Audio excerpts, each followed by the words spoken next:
What's going on, guys? Welcome to today's new episode. Today we're talking about UFC Fight Night Seattle, starting from the early prelims all the way to the main event. We did have some stuff go down, and I'm excited to talk about it, so let's do it. Early prelims, bro. First 7 fights all ended in TKO or submission. The first submission we had was Melquisael Costa getting a guillotine against Andre Fili. Now, there was a little bit of controversy. If you guys were able to check out the highlight, I'll see if I could put it right here. It did seem like Andre Fili did put himself in a guillotine and did not get out. He wasn't really fighting for it until it was all the way locked in. Melquisael was very patient and was able to secure the choke. And it was insane. None of these fights went to decision, and it was looking very promising for the main event. Now, we started off with Alonzo Menafield versus Julius Walker. This fight actually won fight of the night. I want to know you guys' thoughts and opinions on that, because it did seem like both of them gassed out very early after the first round. Due to a lot of wrestling, there was a lot of clinching, and of course you're gonna get really tired, and both of these guys were gassed. This was Julius Walker's official UFC debut, first fight.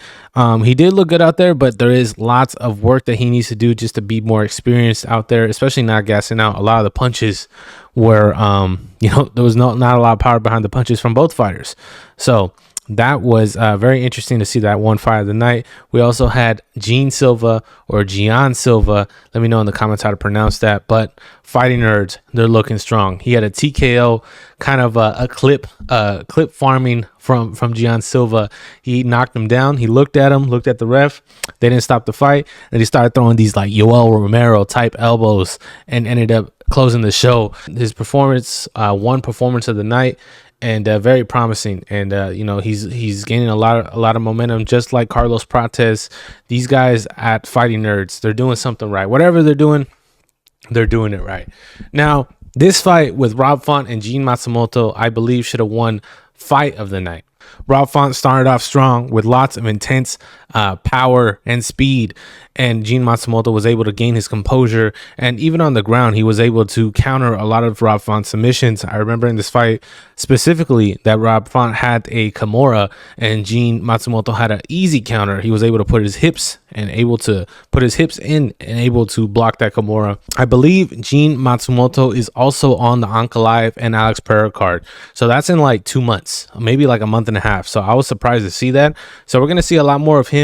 He did look very experienced for only being 25 years old. Rob Font has been seasoned in the UFC, so it was a great matchup, and it was a back and forth. If they went 5 rounds, I feel like there would have been a finish. Both of them at the very end went all out, kind of Max Holloway, Justin Gaethje type of style. The fans love to see that. So shout out to Rob Font securing the win, and Gene Matsumoto was undefeated going into this, I believe 16-0. So now he is 16-1. Now, this fight, I was hyped up. We actually did a live stream, and I was really hyped up for this fight. Anthony Hernandez versus Brendan Allen. These guys have fought before in the LFA.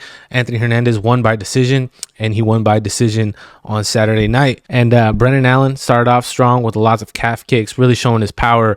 And these guys know each other. They had lots of experience with each other in the ring, so they kind of knew each other's game plan. But Anthony Hernandez was able to secure 6 takedowns in this fight, and that led him to breaking the middleweight record of most takedowns in middleweight history, which is insane. I believe Merab has 92 takedowns in the UFC. He just broke GSP's takedown record, so he has lots of takedowns to go, but he breaks the middleweight record, which says a lot.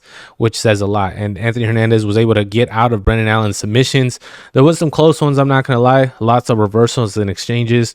Very entertaining fight to see, and it seemed like Anthony Hernandez was able to wear Brendan Allen down, especially in the later rounds, and secured the victory. So good to see. Anthony Hernandez said he was hovering around 12 in the rankings for a while. He secures the win against a number 9th ranked competitor, and we're going to see him go up. So that was 5 rounds of intense action, and then we go to the main event, Henry Cejudo versus Song Yadong.